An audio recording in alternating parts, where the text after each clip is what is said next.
My name is Tom Kalasa. I'm a proud 1969 graduate of Olivet College.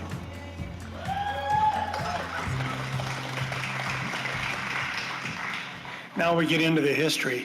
I've been on the board for 23 years. Wow, didn't think it was that long until somebody wrote that down. And I presently serve as the chair of the board of Olivet College. We are witnessing today is a historic event for Olivet College. Never before have we had the opportunity to hear from our college's presidents together in one place at the same time. As we kick off the year-long 175th anniversary celebration of Olivet College, it is an honor to welcome home President Ray Leshner, President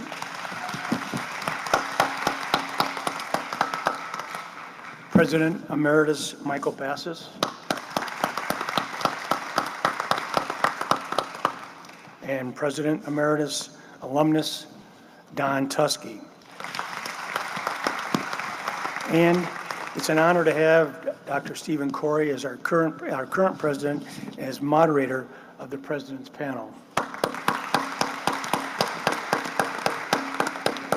The 1970s, 1990s, and early 2000s were defining decades in our college's history. Each presidential era faced challenges as well as successes. The visionary leadership of Presidents Leshner, Bassis, and Tusky advanced our academic curriculum, faculty development, technology, physical campus, athletic programming, and more. And each worked tirelessly to broaden the demographics and diversity of the campus, both geographically and culturally, leading to a stronger and more vibrant student collegiate experience. And now it's to introduce our esteemed panel. I'd like to please welcome my good friend and Olivet College trustee, the Honorable Judge Denise Page Hood. Judge Hood is the judge of the United States District Court, Eastern Division of Michigan.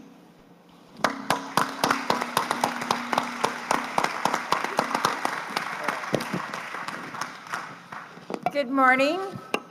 It's my great pleasure to introduce to you three of Olivet College's most gifted presidents. President Ray Leshner served Olivet College from 1970 to 1977. He attended Grand Rapids Junior College, where he earned an Associate of Arts degree in 1951. In 1953, he graduated from Albion College with a Bachelor of Arts degree. He completed his education by earning a master's and doctorate in education and psychology at Northwestern University in Evanston, Illinois. President Leshner served in the United States Navy and coached football and track at Lake Forest College in Illinois. While working on his degrees at Northwestern, he was an instructor and an assistant football and track coach. President Leshner began his postgraduate career as an assistant professor and head football coach, track coach, and athletic director at Augustana College in Rock Island, Illinois, from 1959 to 1964. Between 64 and 66, he served as Dean of Student Affairs and a professor of psychology and education at Washburn University in Topeka, Kansas. In 1966, President Leshner returned to Michigan as assistant to the president of Eastern Michigan University. The following year, he was also appointed vice president for administrative affairs, which included supervisory responsibilities for academic affairs, student affairs, public affairs, and off-campus education. In 1970, he was appointed president of Olivet College. During his tenure, enrollment reached 900, an all-time high for the time.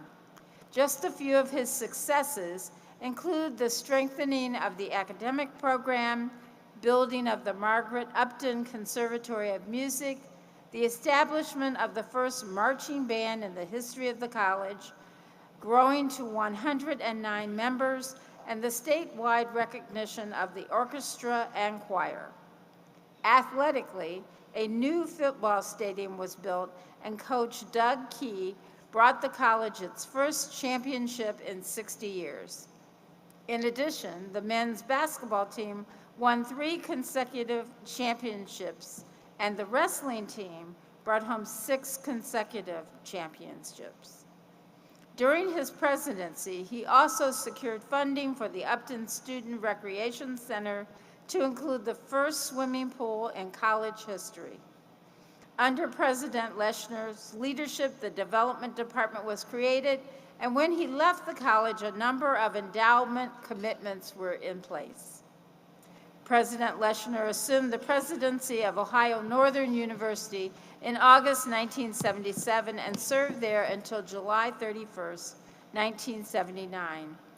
President Leshner founded Leshner Enterprises, Inc., a consulting and real estate and recreational business in Grand Rapids in 1979, and he served as the Charles Stewart Mott Foundation in Flint, Michigan, as the chief administrative officer until 1986, and serves as a consultant to the foundation until 1992.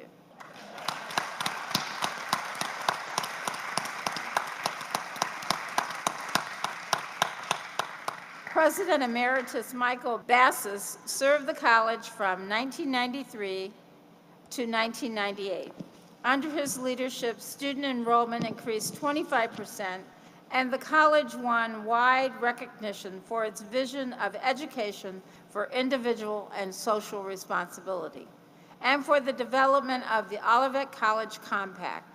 His work at Olivet was the focus of a case study developed by the Center for the Study of Higher and Post-Secondary Education at the University of Michigan, and was chronicled by Stephen R. Covey in his book, Living the 7 Habits. Under his leadership, the college also adopted and implemented a new curricular plan, the Olivet Plan. He began his career as a faculty member in the Department of Sociology and Anthropology at the University of Rhode Island.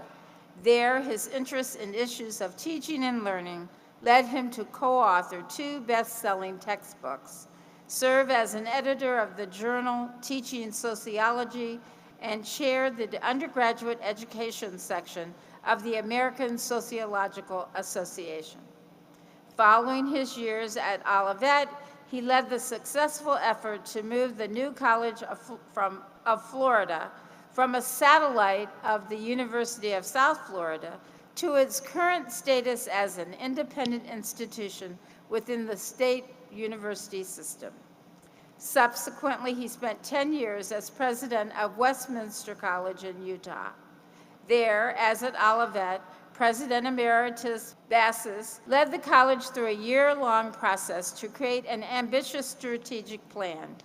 Implementation of that plan enabled Westminster to build a national reputation for the quality and distinctiveness of its learning environment.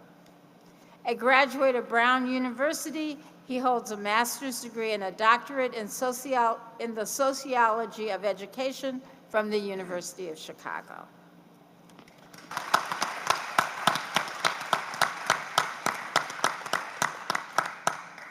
President Emeritus and alumnus Donald Tuskey served Olivet College as president from 2001 to 2010. A 1985 graduate, he chose to attend Olivet to study biology and play basketball.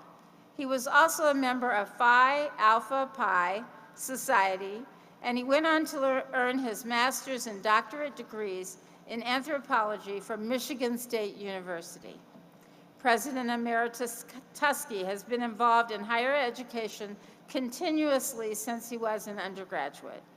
He served as a soccer coach and residence hall director, and later as professor, associate vice president for academic affairs, dean and vice president of academic affairs, acting president, and finally, president, all at Olivet College.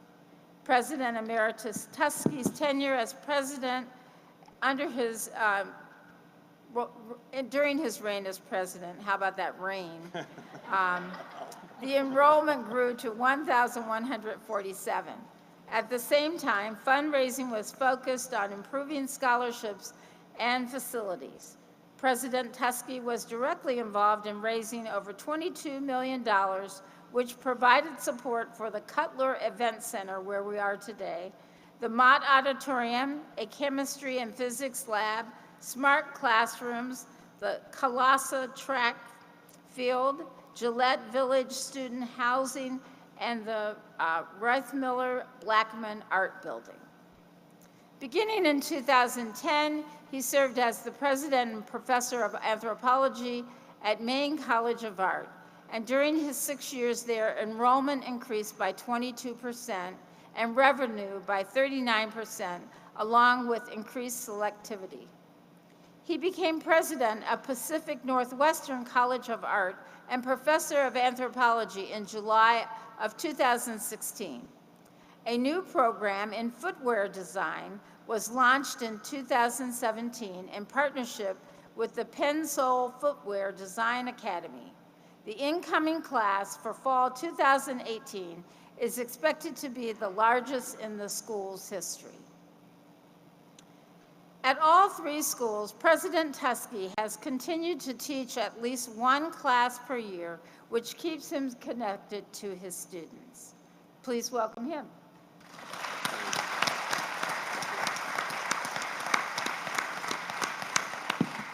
I don't think I'm allowed to make jokes, but you know, he has on different footwear than the other presidents. Our moderator today is the current Olivet president, Sam Corey, who joined the college in the fall of 2010. Since his arrival, President Corey has engaged the Olivet College community in a comprehensive process of charting the course of Olivet College of 2010 for the Olivet College of 2010 and beyond, a process that is defining the future of Olivet in the decades ahead. He also inspired and led the establishment of the Olivet College Advantage, which guarantees students graduation in 4 years and the opportunities for studies abroad, internships, and research experiences, as well as community service. President Corey has also established a college commitment to leadership development by initiating the President's Leadership Institute, the Employee Leadership Academy, and the Women's Leadership Institute. The college has also dramatically increased its financial strength, increasing total net assets by 98%, endowment by 114%, total enrollment-related revenue by 21%, and achieving the highest financial responsibility score possible for consecutive years. President Corey has also led a record-setting fundraising effort, launching the college's first comprehensive campaign, which at over $39 million after the first 2 years is already more than double any previous campaign in the college's history. During this same period, the college has also accomplished unprecedented new program development, launching 12 new academic programs and 14 new athletic and co-curricular programs. He has also ensured the college's strong commitment to the greater community through the establishment of the One Olivet Initiative, recognizing that a strong and thriving college is dependent upon a strong, thriving, and sustaining community. Prior to joining Olivet College, President Corey served as Executive Vice President of Prescott College, where he was responsible for planning and directing all aspects of the college's administrative and operational policies, their objectives, and their initiatives. He holds a doctorate in higher education finance from the University of Arizona, a master's of business administration from Cumberland University, a master of science from Arizona State University, and a Bachelor of Science from California State University at Fresno. Let's welcome our President Corey as well. And now I'm going to turn it over to President Corey, who is going to moderate the program involving our prior presidents. Thank you all for attending. Well, thank you, Denise. And with that lengthy introduction, I think that concludes today's program. That's funny. Well, thank you. Thank you. I want to, before we start into the discussion, I want to thank my colleagues. One of the things that I recognized early on, and I think most of us in leadership do, particularly of sustaining organizations like this, where we're celebrating our 175th, is that when you take on the responsibility of leadership, you're really just one steward in a line of many. And it was really important to me to get to understand the history of this great place, and that included beginning to understand and get to know my predecessors. And I've just been so grateful for the warm, accommodating reception that I have received from these gentlemen here. And so knowing that we were celebrating our 175th this year, I thought it was really important to welcome back these colleagues, these friends, these members of our community, and to share a little bit about and learn a little bit about what it was like, what the perspective was. I also want to thank each of you for turning out today and being part of our program.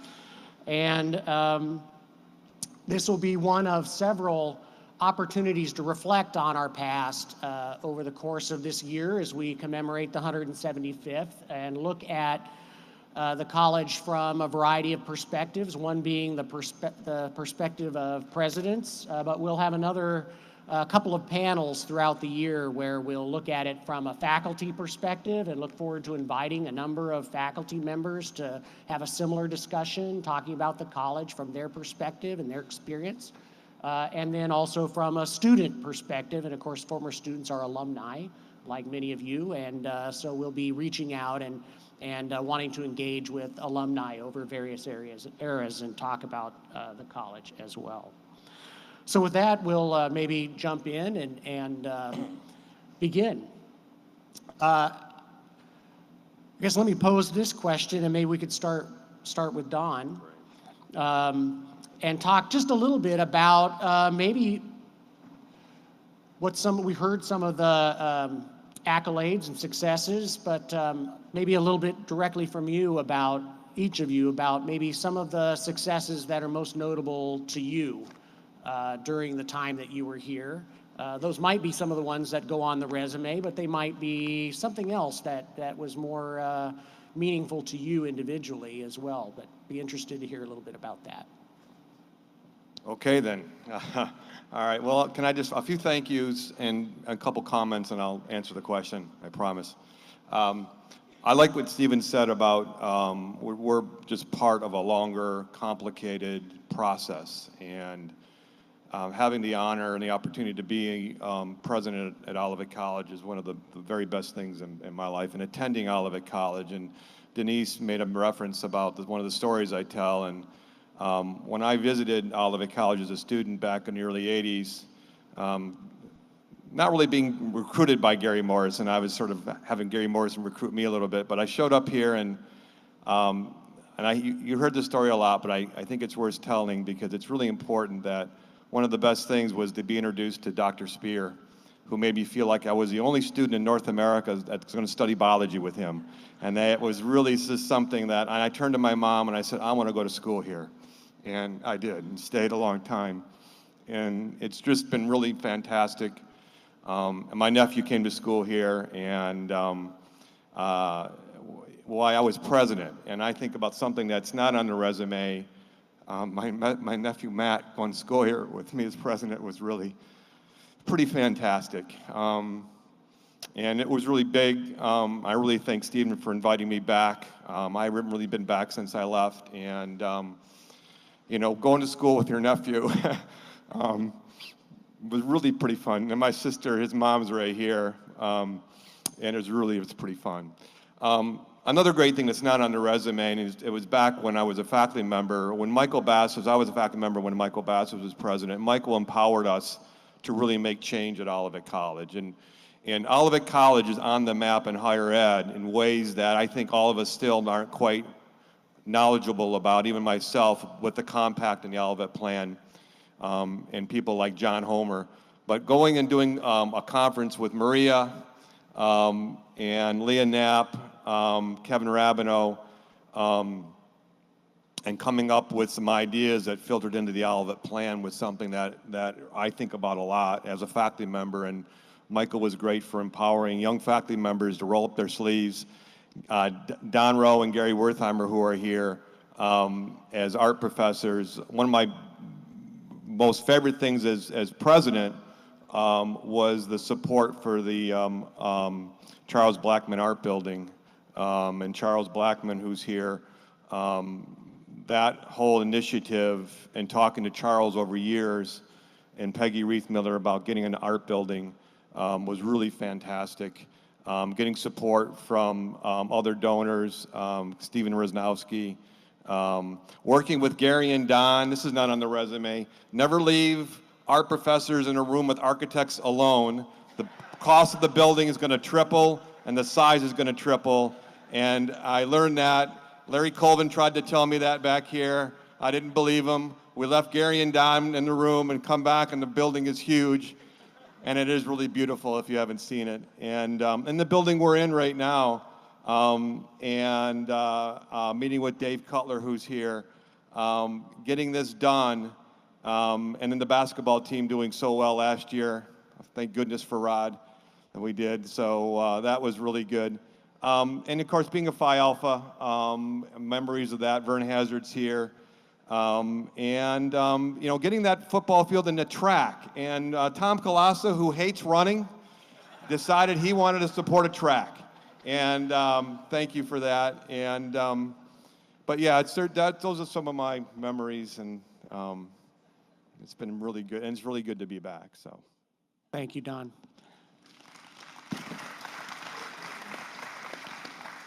Maybe we'll go in reverse chronological order, and I'll go to Michael next and pose the same question to you. What are some of any opening statements you'd like to make, for sure? And what are those successes that you think about when you look back on the college during your time here? Clearly, Don just mentioned several, but what do you think about during that time? Well, first of all, let me say thank you to you, Stephen, for organizing this. I think it's an important piece of celebration of 175 years. And it's only the second time I've been back on campus since I left in 1998. I was happy to see that not much has changed. And so many of the people that I knew then are still here, and it's great to see you. But I've been retired for 5 years now, so I try my best not to think about issues like this. I don't have the kind of rich memories I think that Don does, but I think the kinds of successes we had have already been mentioned. The academic vision, the compact, the increase in enrollment. I think we strengthened the Board of Trustees significantly while I was here. African American enrollment increased from 6% to 16%, which was an important step at the time. The proportion of women faculty and persons of color increased significantly, and we ended up having sustained budget increases, budget surpluses each year. So it was kind of a wild 5 years, but I feel pretty good about it all. Thank you.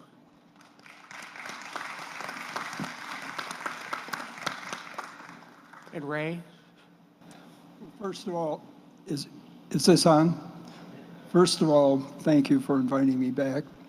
I have so many wonderful memories of Olivet.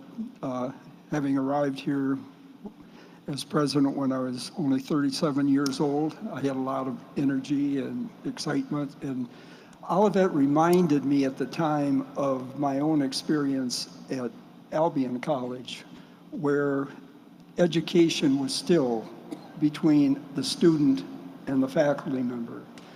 And there was a group of wonderful faculty members here, which include Art Stevens, who's here today, and Ed Spear and Professor Gruen, a good hard core of solid people.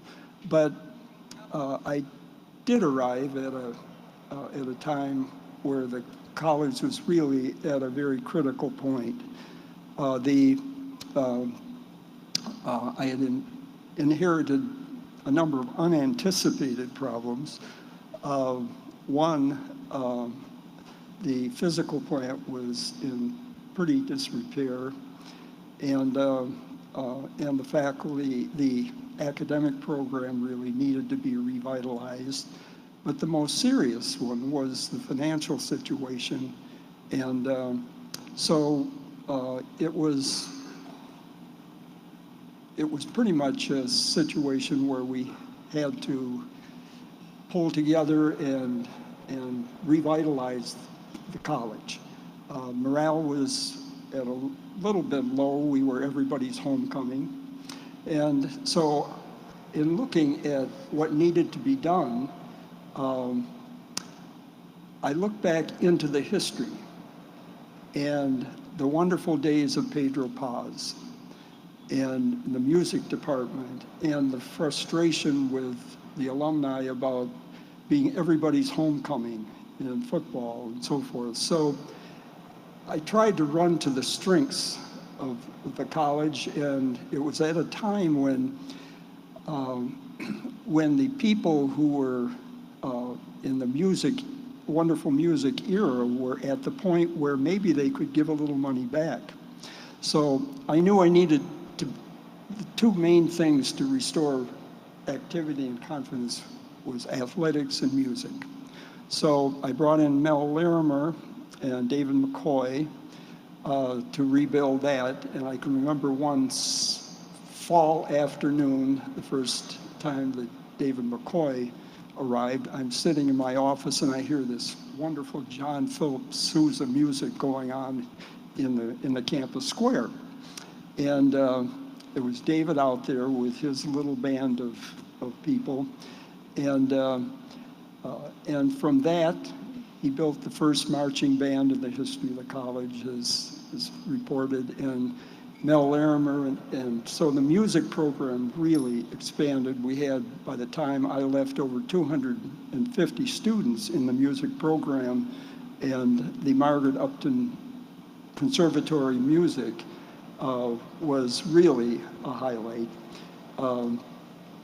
Actually, I'd gone to Fred Upton for an athletic facility, and in that conversation with him, he happened to mention that it was his wife and his 50th anniversary coming up. So I quickly switched to the music program, and Mr. Upton gave his bride a music conservatory for her for their 50th anniversary. So that was kind of a fun story. But at any rate, they were 7 wonderful years, and I had a lot of support, and I'd do it over again in a heartbeat. Thank you, Ray.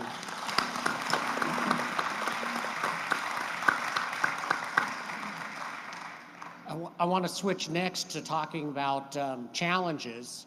And sometimes some of our greatest success are the overcoming of challenges. And as you think about that for a minute, I want to call our audience's attention. You've got question cards on your table, and later in the program, someone from the staff will come around. If you want to pose a question, you can simply write it on the card, and then the staff will pick that up, and we'll see how many questions we get and how much time we've got, but we'll try to pose a couple of questions from the audience at the end.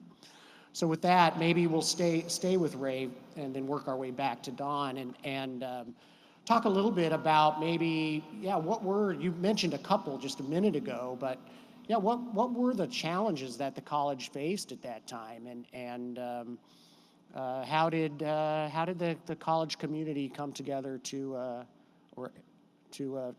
overcome those things? Well, I'm really hesitant to say how bad it really was, but the first day I arrived on campus, on my desk was the February alumni bulletin, which had a picture of the Ruthven Library on the front cover and the article indicating that there was $350,000 raised for that facility. And that was exciting, of course. But later in the day, late afternoon, my business manager, Don Conover, walked into the office. He was a chain smoker. And I motioned to him to sit down, and I was on the phone, and I got to him as soon as I could. And I looked at him, and I said, "Don, what's wrong?" And he said, "I don't want to go to jail." I said, "What do you mean you don't want to go to jail?" And he said, "We haven't balanced a bank statement for 9 months, and I don't know if the next check I write is going to bounce. And also that the money from the Ruthven Library was gone. It had been spent to balance the budget over the past few years. So I had to call an emergency meeting of the board. Come to find out, the board didn't know anything about it.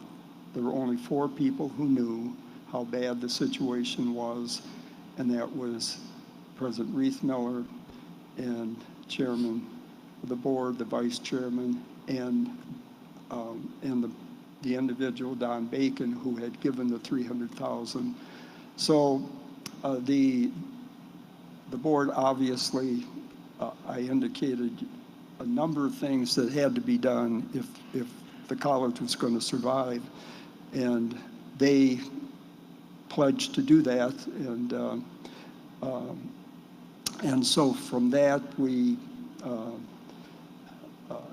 well, at one point it was so bad that my wife Nancy and I took out a personal loan in order to make the payroll, because we knew if the payroll wasn't paid that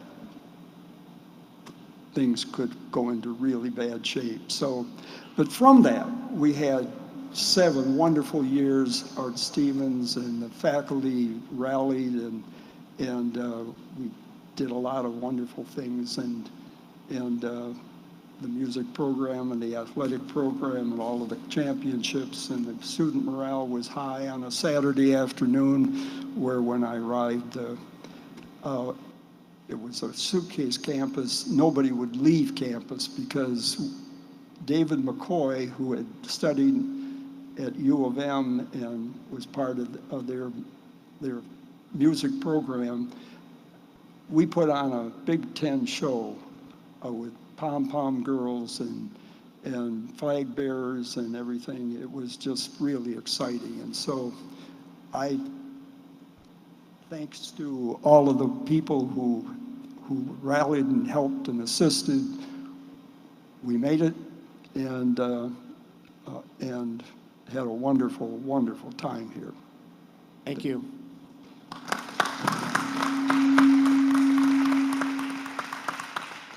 It really is true that in an institution like this, there are just so many ebbs and flows, and they, in many ways, those challenging times define us. They define our character, and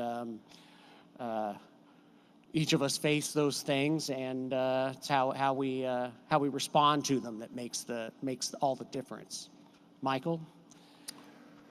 Well, the first day I arrived on campus, actually the first conversation I had with anyone when I arrived on campus that first day, was with a reporter from the Detroit Free Press who said, "Michael, how are you going to solve the racial problem at Olivet?" The second conversation I had that day was with a reporter from the New York Times who asked the same question. I can't tell you how many times that question was asked of me during at least that first full year. I remember one of our trustees took me around the state to meet important people that he thought might be of some help to us. One of them said to me, "Michael, we've been doing a death watch over Olivet College for the last year." And I do remember walking home one day in the fall, I'd only been here for a couple of months, and saying to my wife, "I'm afraid, deathly afraid, that I could be the last president of Olivet College." The reputation of the institution across the state of Michigan was in tatters. The continuing scrutiny from the national press as well as the statewide press. The morale on campus was as low as I think it can get. I would walk around campus and people would divert their eyes because they didn't really want to have a conversation because they knew what the conversation was going to be about. I faced a $1 million budget deficit when I arrived on campus. We had 2 federal investigations, one because of a complaint for racial discrimination and another a complaint for gender discrimination. So it was a difficult time. And I looked around to see if there was some platform the institution might be able to stand on and make some progress. I said to myself, is there a resource here that is strong enough to launch us into a better place? And the resource I found was in the founding principles of the college, the whole story about Father Shippard. Somebody reminded me, actually just yesterday, about a joke I told in a convocation speech my first year about how Father Shippard decided that this would be the place to found Olivet College. You've alums have all heard this story, yes? About he was on his horse and came to these oak trees and the horse drank the water and died. And that's how he ended up founding Olivet College in this place. Anyway, that platform, the founding principles of the college, did prove to be strong enough. We grounded the academic vision of the institution in those principles. And I'm very pleased to say that it looks like they're still alive and well and functioning the way they should be. Thank you. Well, Don, I know your experience here has covered a number of years and a variety of experiences, ups and downs, but what comes to mind for you? I jotted down 6, so. Which order do we want? I don't know. them I'm just in? gonna. First of all, paying attention to a lot of things. Enrollment operations, fundraising, and one of the things that comes to mind, a real challenge was, leaving the campus to go fundraise and being away from the campus, and worrying about what's going on campus. And I have to say that was a real challenge at times because the campus it could be a really intense campus and have some challenges. But I have to say that one of the great things that happened is that in a roundabout way that we really figured out, and I'm so glad I did, is figured out that Linda Logan was a great dean of students for me, and I could leave campus. Where's Linda at? I could leave campus and not worry, and Jake and Jason are over there. Leave campus and not worry that I know she would call me if police showed up on campus, and she did. And she was really good about that. Now, Don, it's okay, but I want you to know there's police on campus. And but that was a challenge that I think was overcome, and it's a long process but having Linda and Jake and Jason, who have been here a long time, has been great. Here's another challenge that I think this one almost killed me. For about a year, we suspended wrestling. All right, where's Jer at? Jer's right here. Where's Dave LeBrecq? I want to thank Dave and Jer for not beating me up too bad over that one. And that it's a great story, because when Jer retired, as you all know, he was one of the greatest wrestling coaches in all NCAA at any level. We had a hard time replacing him. Really, we did. And we had some coaches that just weren't very good. And the kind of students that we're recruiting weren't the kind of students we really wanted on campus. And so we had a movement to say, well, maybe we're spending too much money on wrestling, and we went through a whole process, and it was very excruciating for me because I was really torn. We're trying to figure out, should we continue doing it? And Dave and Jer stayed real calm about the whole thing, and they found Dave's. God, I forgot the coach's name. Dave, we found Todd Hibbs. Thank you. And he came back and brought the team back in a way that was really like Jer Klein and like Dave LeBrecq. And it's a great story, because I didn't have a problem of admitting, I think, okay, now we can have wrestling. Let's figure this out. And I got a lot of hate emails over it, but Dave and Jer were really good about it. I want to thank you guys. And people like Larry Valor, Tom Shaw, the late Bernie McConnell, they were some really great recruiters that just upped our game in recruitment, that made it better for me to be able to go fundraise, and the work that they did with coaches. And they have Dominic Lividati and Irv Ziegler come back, and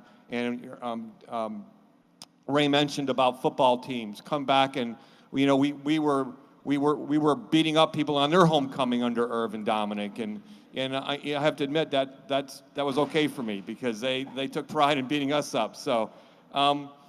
A couple other things in terms of challenges, working with the board and trying to get on the same page. Rick Beyer did a lot of really important things early on here, and helped me understand some really important things.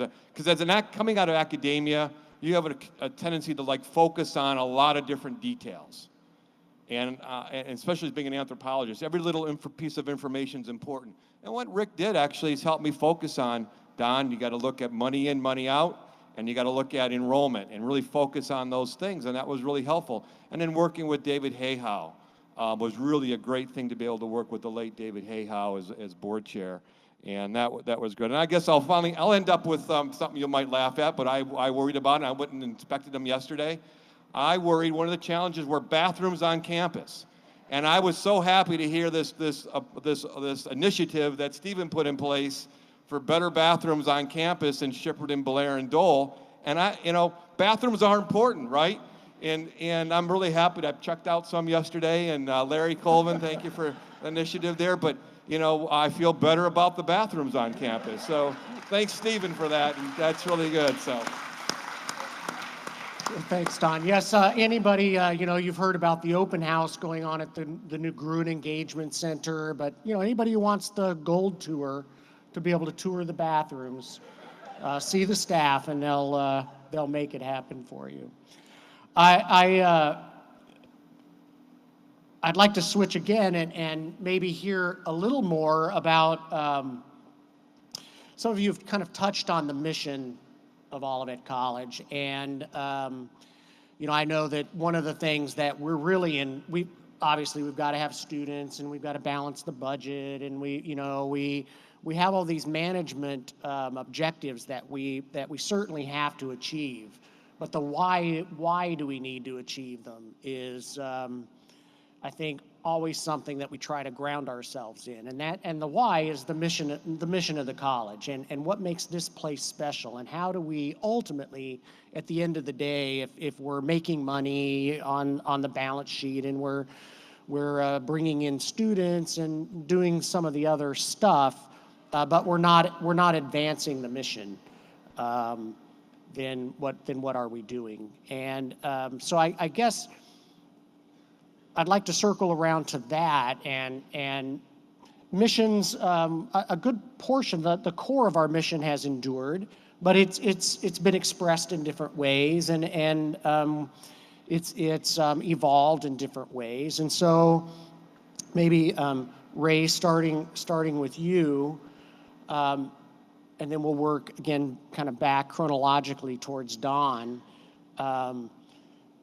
In what ways did the college evolve, shape, define the mission of the college during the years that you were here? How was that expressed, and in what ways did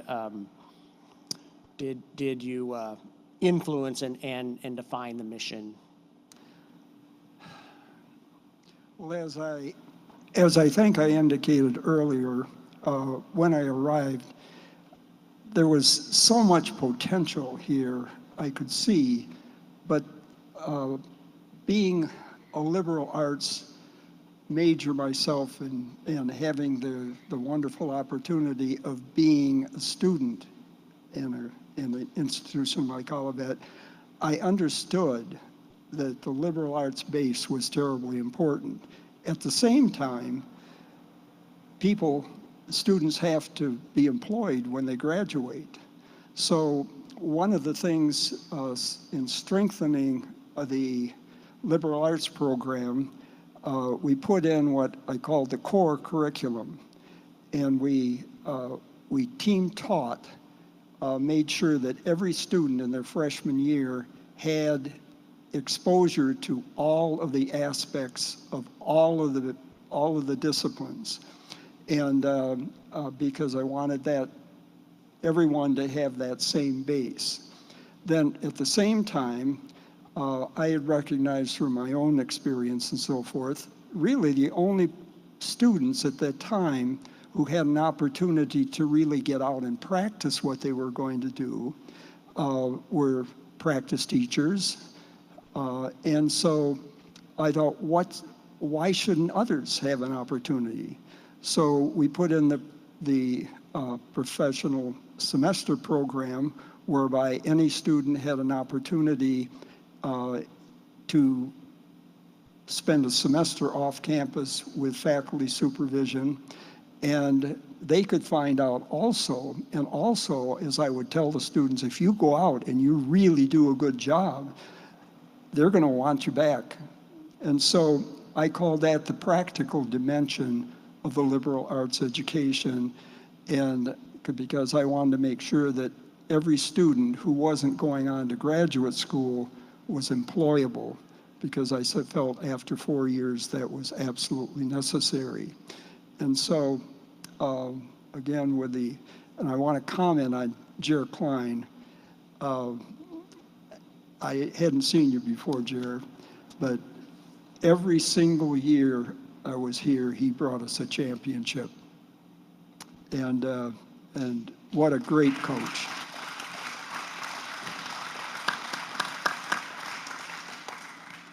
Thank you, Ray. Michael? Well, in my experience, mission is related to the bottom line.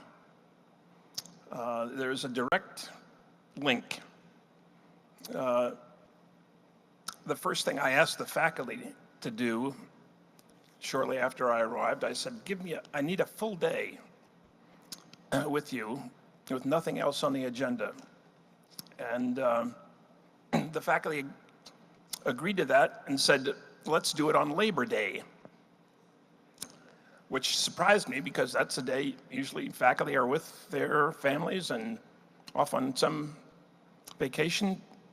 But that apparently was the most convenient day for them. And I said to them, there's an important question you need to answer,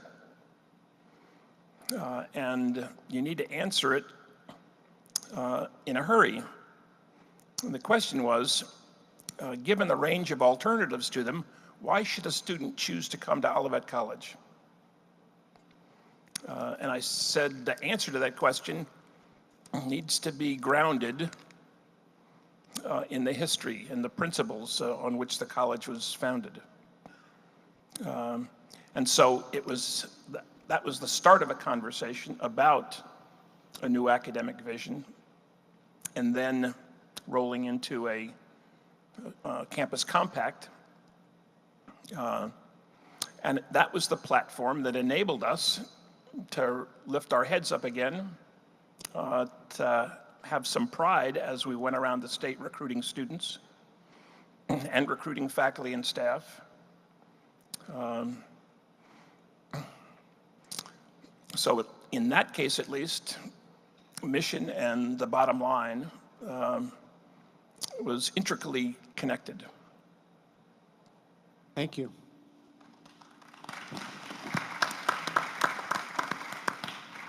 What Michael didn't tell you is that when we started the development of the compact, he put me in charge of getting students involved in it. So I had to figure out, to explain to students, which to them was sort of an abstract concept about the Olivet College Compact, and have them get involved into it. And so when I first approached a number of student leaders, I was trying to convince them how good this would be for them. And I thought I was doing a pretty good job at it with all the student leaders. And then one student leader in particular, I still remember his name, who's an Adelphic, Vince Delmage, if you know him as an alum.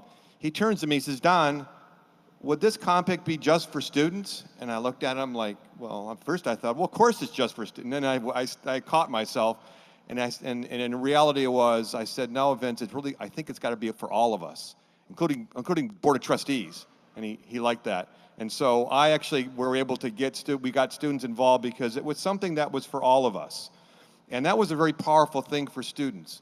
And so the part about application, when I was president, students would come to me and have a presentation about some of their concerns, but in the context of the compact.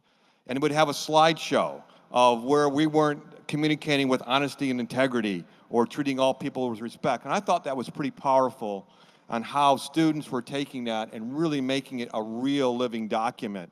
And it allowed us to really interact and treat better, and I think in a much better way, which really helped campus morale. And I thought that was really something very, very, very powerful. The other part of the compact, too, which I thought was helpful, which was tied to the Olivet Plan and the vision and the mission, was that it really provided a context that everyone was viewed as an educator.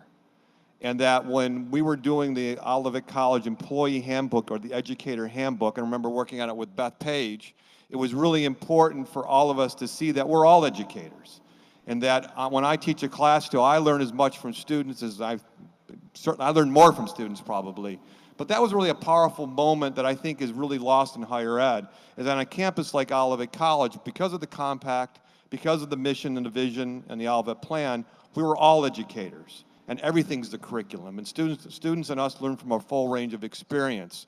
And I know Dr. Fleming, who just walked in over here, one of my great faculty members, I used to learn so much from him out in the field with bugs and birds, which were really fun to do, Dr. Fleming. But the compact coming alive by students means that they were really using it. And that was pretty powerful. So. Thank you, Don. And certainly the compact is one of these things that has transcended the college itself. And so I'm interested in hearing from you each about kind of the role that the college played during your time or since your time based on the work of the college during your presidency in higher education writ large. Each of us, each college kind of fills its own niche within all colleges and universities were distinctive, and there have certainly been times where Olivet College has provided leadership to others in higher education. I'm interested in hearing a little bit about in what ways the college was able to provide leadership and example to others while you were here. Michael, would you be interested in starting? Sure. During that time, in the late 90s, think tanks and higher education associations and major foundations that were supporting higher education adopted this perspective about change that was really quite different from the norm.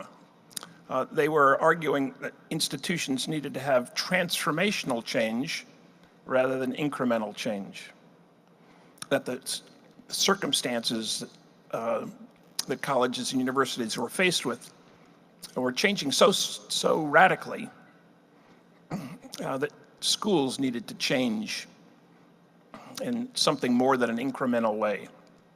Olivet College became almost a poster child in the higher education circles as an illustration of transformational change.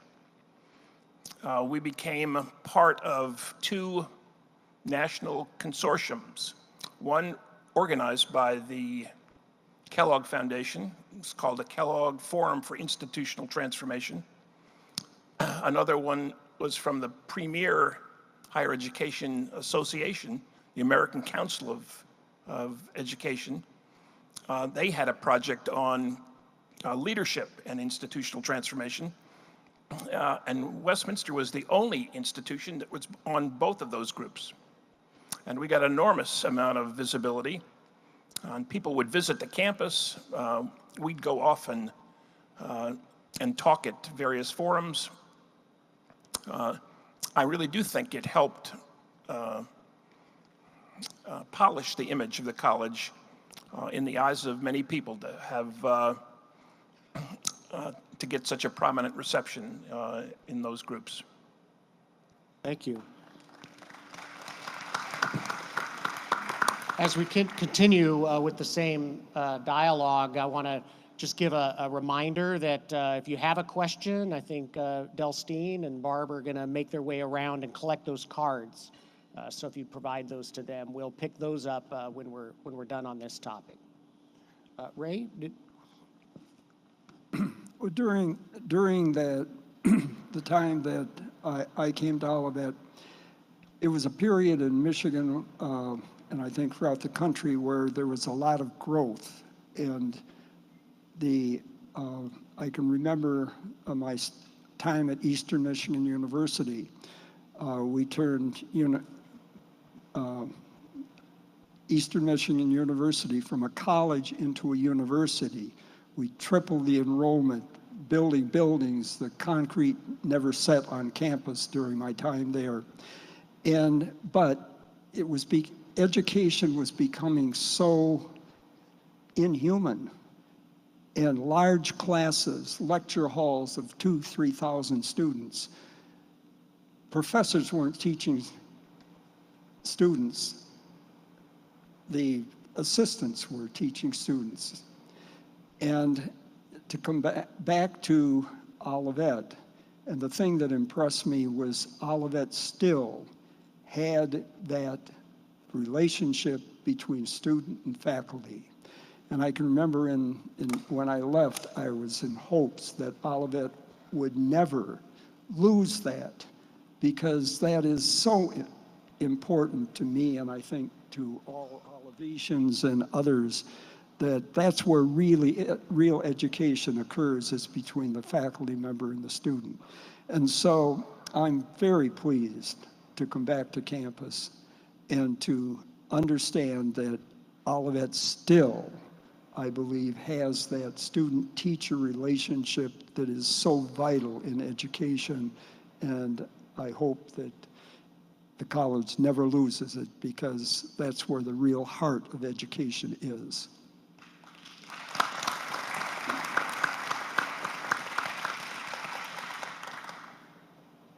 Don? I'm going to again take off in terms of the Olivet Plan where Michael was talking about what we did with the Olivet Plan and some parts to it. We did a lot of presentations around the country about the Olivet Plan, the compact, the vision, the whole process, the content, portfolio assessment.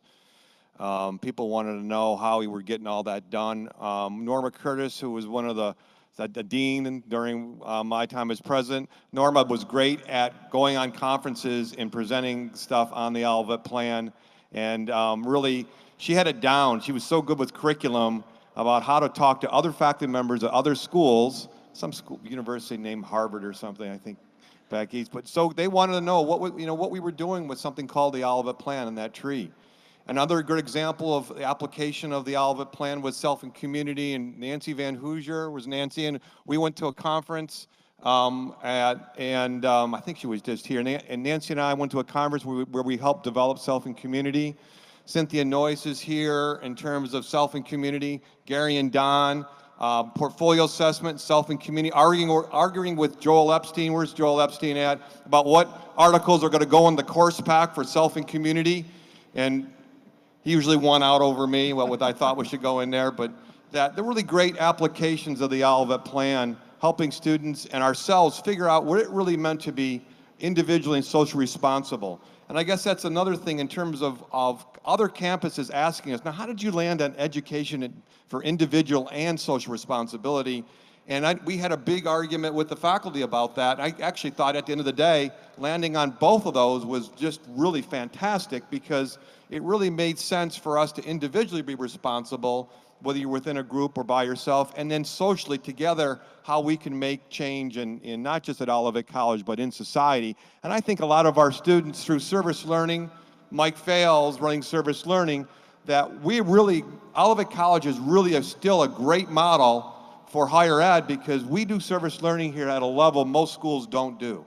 And that taking learning beyond the campus to other parts of the country and the world and how our students conduct themselves and how they make change in other parts of the world is pretty fantastic.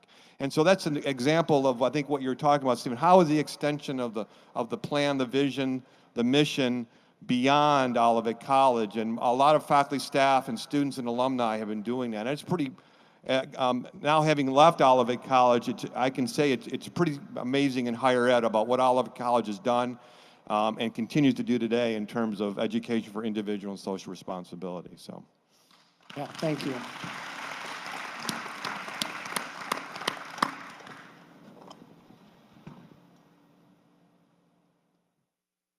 Thank you, Delstein. now it's going to get interesting. Now it's going to get interesting. I haven't had a chance to look through these, but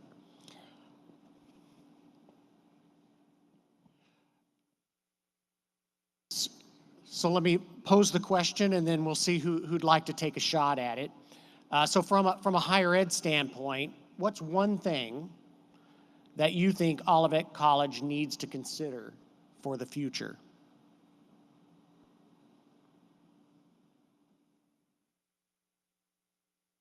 They're all rushing to answer this question. I'll start. I think in terms of for the future, not be real pragmatic about a bigger endowment, and you're working on that, Stephen. I think that so the bigger endowment, sort of the pragmatic part. But I think maybe even taking more about what Olivet College has accomplished, because higher ed is in some ways hasn't changed much, ever. We sometimes there are pockets of progressive change, really great thinking that goes on in higher ed, but not institutionally. And I've said this at my other two institutions I've been at, that what Olivet College did was truly change institutionally, not just pockets. And part of it is that Olivet College has really tried to not just be on the cutting edge, but create that cutting edge as an institution. Most schools do it from individual departments, individual faculty, but not as a total institution. And I think that is something that can be talked about more beyond Olivet College. Thank you. Anybody else want to take a stab at that? Yeah, let me say that, especially at a small institution, people are really important. Individuals can have an enormous impact on the place. And as you can see, Don Tusky had an enormous impact as a faculty member on the history, on the future of this place through his involvement in the compact and the vision. Charles Blackman is another who, behind the scenes, paved the way with the Board of Trustees to understand some of the kinds of things that I was talking about, that I was pushing with the board, which many of them who had no experience in higher education, it sounded strange to their ear. I think if it weren't for Charles working behind the scenes, I'm not sure whether the support from the board would have been as strong as it was. So I guess if I were to point to something, I would say appointments to the board, appointments to the alumni board, faculty appointments, staff appointments, really have to be done with care because the institution will sink or swim depending on the individuals who are on this campus and the kind of impact that they can have. Thank you. Ray? In reflecting on the compact and the social responsibility, which obviously came after, I couldn't help but reflect as they were commenting on this at the origin of Olivet College. That's where Olivet College started. If you remember from the history that Father Shippard opened Oberlin College to all races, religions, etc. He won the battle, but he lost the war. He was fired,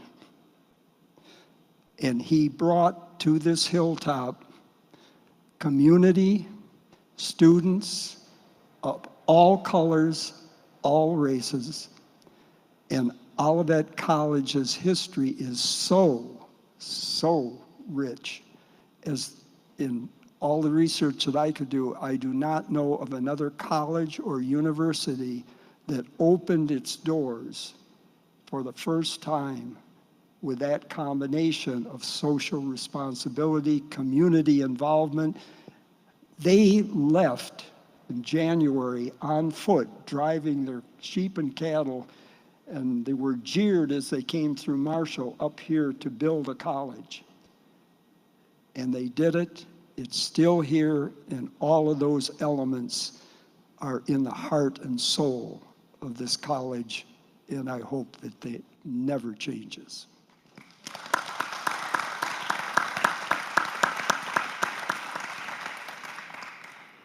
So this one's just for Ray. We have a concerned person in the audience who wants to make sure that that loan that you provided got paid off.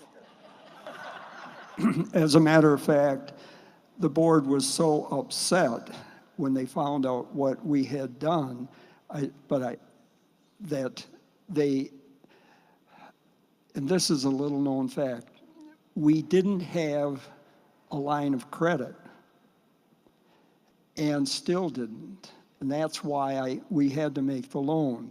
But as a result of that, Bud Stoddard, who was on the board and was the president of Michigan National Bank at the time, he gave the college a line of credit so that they could pay us back, and the college then could be assured of being able to pay the faculty if budgets were tight.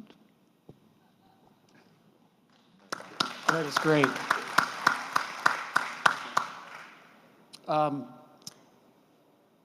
Here's a great question. I've got a stack, and I apologize in advance that there's no way we'll be able to get to all of these, but our guests will be around throughout a good part of the rest of the day, and hopefully we can have conversation beyond just the panel. What did you take away from the college? to your next presidencies and next adventures, I'll say, from your time here? In what ways did your time at Olivet influence what came next for you? I took away a yearning for the sunshine. One of the more difficult things was living under a cloud for 8 or 9 months a year. And so I fled to Florida, where there's lots of sunshine. Yeah, people in the audience who flee to Florida every year, I think. I have the luxury of being a student here, and I was here, if I count being a student, for 29 years, so I have memories that they all blur together. And I don't know quite what the phrase is, but there's this piece of sculpture in the square that Tom Kolosik commissioned Gary Wertheimer to do, and it has something to do with opportunity at the bottom of it. What's the phrase on that? I should remember it, but it has that Olivet College provides an opportunity to a wide range of students like myself, and then you have the opportunity to do a whole lot of things at Olivet College. And I think that what that did for me as a person, and being able to be around great faculty and staff, alumni, and being able to do so many things at Olivet College really prepared me to do lots of different things, prepared me well to be president here and other places. I learned the workaround, which is really a good skill for anybody. They should be taught in school. The workaround 101, if you can't go in this direction to get it, go this direction or that direction, but get it done. Everybody needs to really get that done attitude in a socially responsible, individual way, of course. But that really is, that's a skill set that really, it's not talked about enough, I think, in education maybe, about how do you really, besides sheer hard work, and how do you get it done? And I think Olivet College provides a great context for that. And what students are able to do here in so many different contexts is something that is still more distinctive here than other institutions who are much more traditional about their learning approach. And I think that that's something I've certainly taken away as a student, a faculty, staff member, coach, and president. Thank you, Don. Each of you have already touched on diversity, but and the importance to the founding of the college, and at times ways in which it's presented challenges here at the college that maybe other institutions that aren't as diverse as we are might not face with a more homogeneous student body and campus community. But the question submitted here is coming from different eras with this same sort of common thread. What were the things that you did or happened at the college that really promoted the commitment of diversity here and has been able to allow that to sustain over time? Let me make one observation. Because racial troubles was the presenting symptom at Olivet when I arrived. And there were heated arguments on both sides of the question. Lots of people didn't agree about how to approach the issue. And so I think if I did one thing right, it was to encourage the college to find a superordinate place. So we wouldn't be fighting about diversity and race relations every day, but we could talk about something that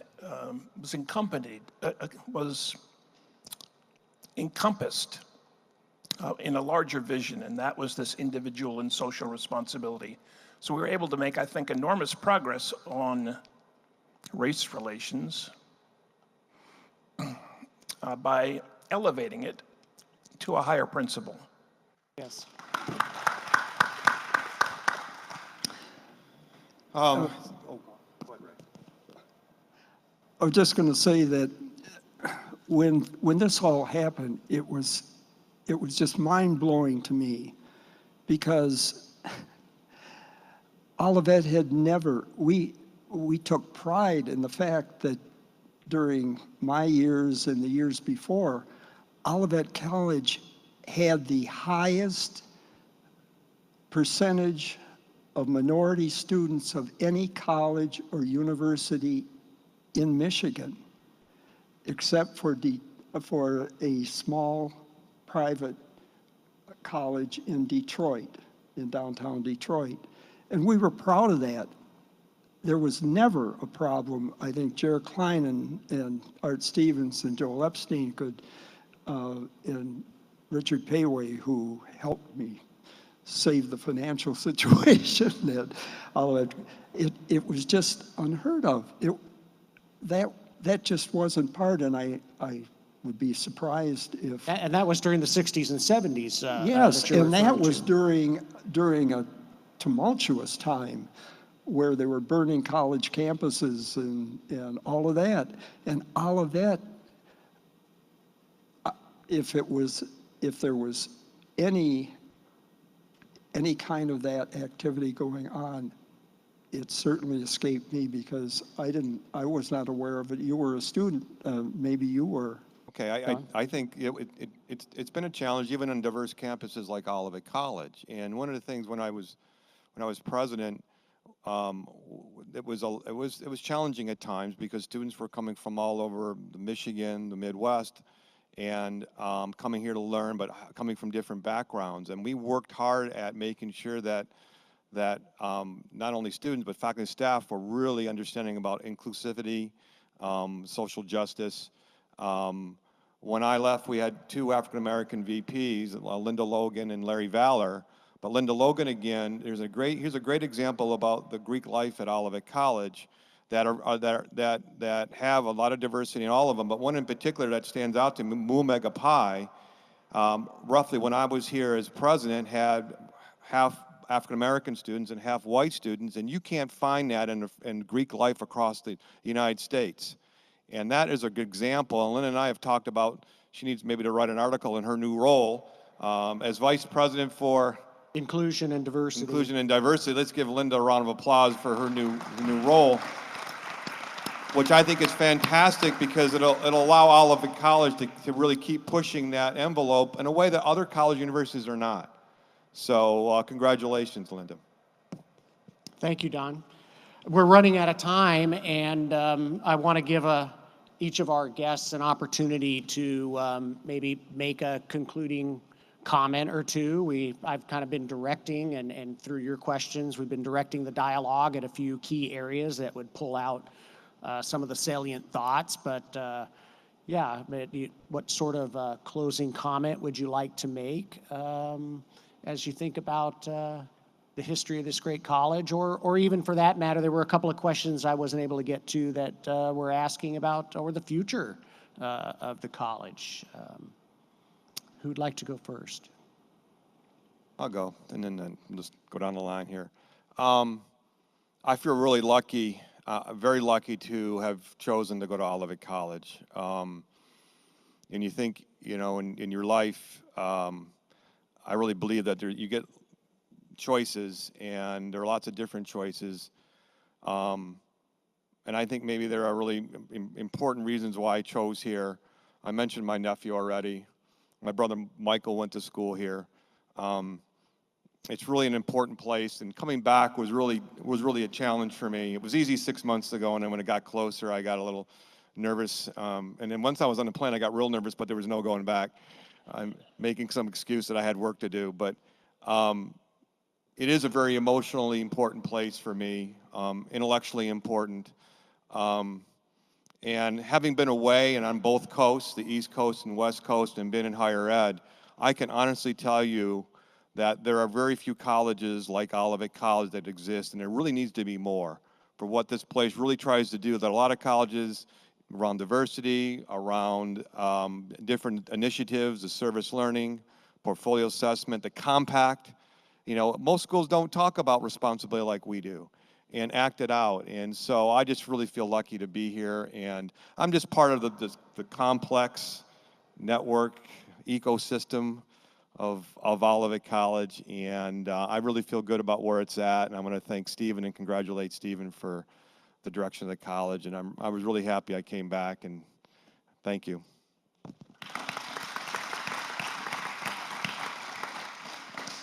Likewise, Stevens, thanks for inviting me back, and thank you for the wonderful job you're doing, the leadership you're providing, and I'm very, very encouraged on the future of Olivet, and hopefully we'll never have to go through another one of those periods that some of us had to work through. But in reflecting on my time here at Olivet, as you probably noticed I lived my life in chapters, and the Olivet chapter is really very special. And I'm so pleased that you're renovating Hosford House, which was my family's home for many years, and the first house built from the first lumber that came off the sawmill in Olivet. But raising my family here and all of the wonderful relationships we had and the opportunity to spend a wonderful period of the life here was really great. And I hope that Olivet continues in the path that it's been on. And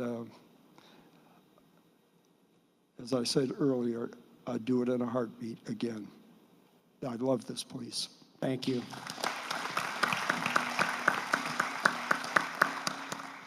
Michael. Well, let me look into the future just a minute and remind you that small institutions like Olivet College are enormously fragile. It's easy for them to go off on the wrong track. Small mistakes can have a huge impact on the college. What's absolutely critical is leadership. And I'm pleased as I could be that Stephen is here and providing great leadership for the college. I can't tell you how important that is. But at the same time, leadership has got to come from other places. I've worked at 7 different institutions in my career, some of them public, some of them private. I've seen boards of trustees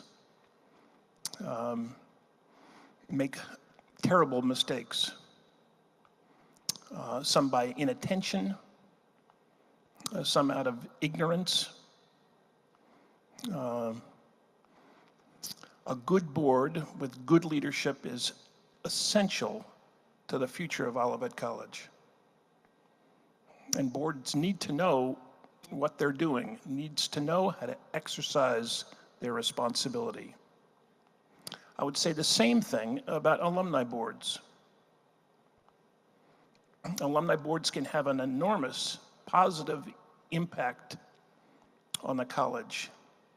But if they worry about the success of their athletic teams and they worry about how their fraternities and sororities are flourishing, they're not making much of a contribution to stabilizing the future of the place. Leadership not only has to come from the president's office and the president's staff, but also from the Board of Trustees, also from the Alumni Board, and I guess I should say it sort of goes without saying, from the faculty and staff as well. So I'm pleased to see that Olivet is on firm ground. It's got good leadership, and I want to just urge you to keep that in mind as you make decisions going into the future. Thank you.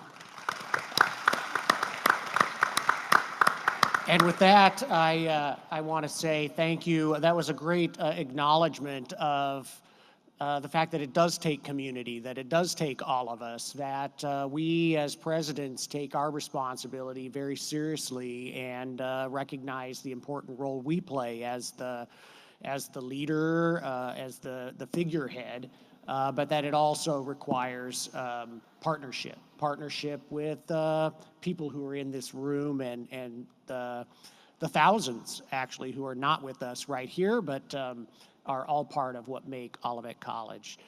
Thank you so much to my colleagues who have come here today to reminisce, to in some cases expose themselves a little bit to tough issues and relationships and what goes along with being a current or former leader of an organization. And thank you for all you've done to help to advance Olivet College during your time here. Let's give our guests a round of applause.